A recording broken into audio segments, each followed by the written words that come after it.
नमस्कार, आप देख रहे हैं न्यूज 18 का डिजिटल प्लेटफॉर्म और मैं हूं आपके साथ जागृति खंतवाल। तो पश्चिम बंगाल में आज नई सरकार का पहला बड़ा मंत्रिमंडल विस्तार हुआ। राजधानी में स्थित लोक भवन में आयोजित शपथ ग्रहण समारोह में राज्यपाल RN रवि ने 35 नए मंत्रियों को पद और गोपनीयता की शपथ दिलाई। इस दौरान मुख्यमंत्री शुभेंदु अधिकारी भी कार्यक्रम में मौजूद रहे। अब इस मंत्रिमंडल पर अगर नजर डालें तो इस मंत्रिमंडल विस्तार में कुल 35 नेताओं को शामिल किया गया है। इनमें 13 नेताओं को कैबिनेट मंत्री बनाया गया है। 3 नेताओं को राज्य मंत्री स्वतंत्र प्रभार की जिम्मेदारी दी गई है, जबकि 19 नेताओं को राज्य मंत्री के रूप में शपथ दिलाई गई। इस विस्तार के बाद पश्चिम बंगाल की मंत्री परिषद में अब मंत्रियों की कुल संख्या बढ़कर 41 हो गई है।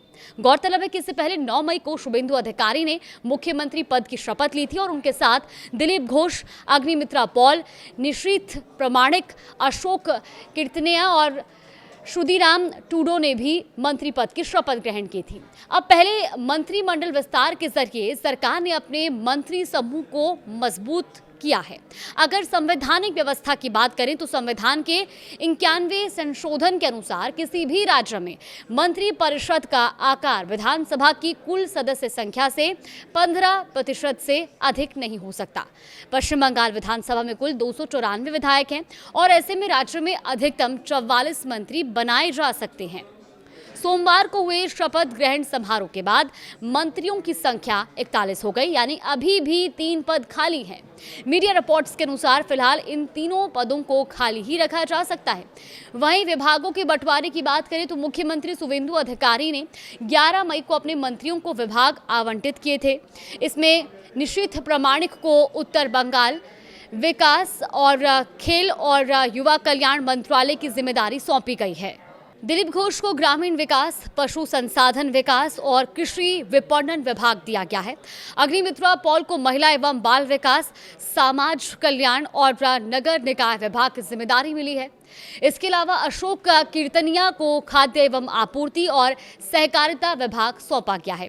वहीं क्षुदीराम टूडो को जनजातीय विकास, पिछड़ा वर्ग कल्याण, अल्पसंख्यक मामले और मदरसा शिक्षा विभाग की जिम्मेदारी दी गई है। मुख्यमंत्री शुभेंदु अधिकारी ने गृह मंत्रालय समेत अन्य प्रमुख मंत्रालय अपने पास ही रखे हैं। और अब बात करते हैं पश्चिम बंगाल विधानसभा चुनाव के नतीजों की। दरअसल 4 मई को घोषित हुए 293 सीटों के परिणामों में भारतीय जनता पार्टी को 207 सीटों पर जीत मिली थी, जबकि तृणमूल कांग्रेस यानी TMC 80 सीटों तक सिमट गई थी।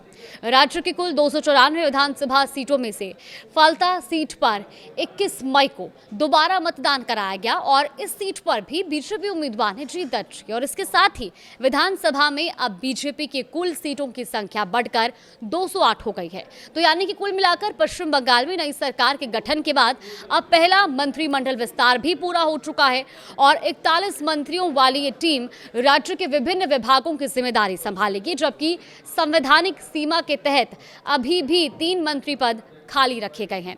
तो फिलहाल आगे इन 3 पदों पर कब तक अब नए मंत्रियों को जिम्मेदारी दी जाती है, इस पर हमारी भी निगाहें बनी हुई है। फिलहाल के लिए आप सभी का बहुत धन्यवाद।